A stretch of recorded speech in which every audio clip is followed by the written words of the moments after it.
Hello' ৰাইজ নমস্কাৰ। আজি বীণা বাইদেউৰ ঘৰলৈ যাবলৈ ওলাইছোঁ।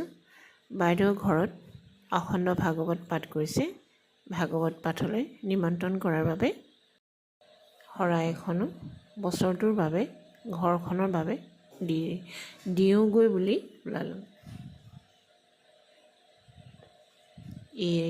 এতিয়া আমি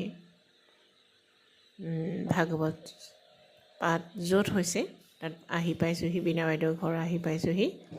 এয়া চাকি দিবৰ কাৰণে ৰৈ আছোঁ। এয়া শৰাই দিবৰ কাৰণে লাইনত আছোঁ। তেওঁলোক যেতিয়া চাকি দি হ'ব তেতিয়া আমি দিবলৈ বহিব লাগিব। শৰাই দিবৰ কাৰণে চাকি দিবৰ কাৰণে বহি দিব। চাকি দিবলৈ বহিছোঁ এতিয়া। এয়া তেওঁলোকৰ নিয়ম মতে ভাগৱত পাঠ থিয় হৈ গোটেই ভাগৱত য'ত ভাগৱত প্ৰতিষ্ঠা কৰিছে সেইখিনিতে ঘূৰি ঘূৰি ইহঁতি চাৰিওফালে ঘূৰি পেলাই ভাগৱত পাঠ কৰিব। আপোনালোকে চাই থাকিব। এয়া ধুনীয়া কৰিছে।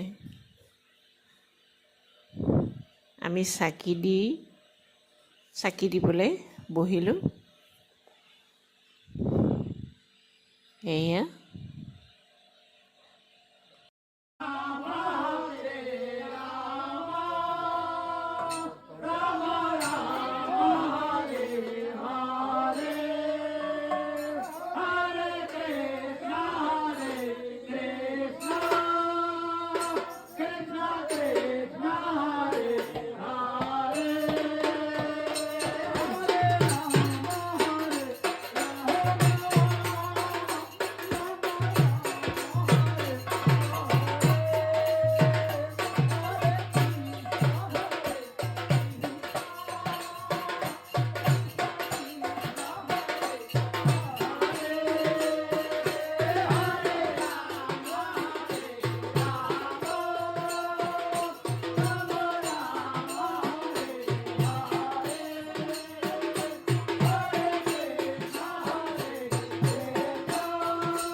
সমষ্টিৰ বিধায়কো আহিল।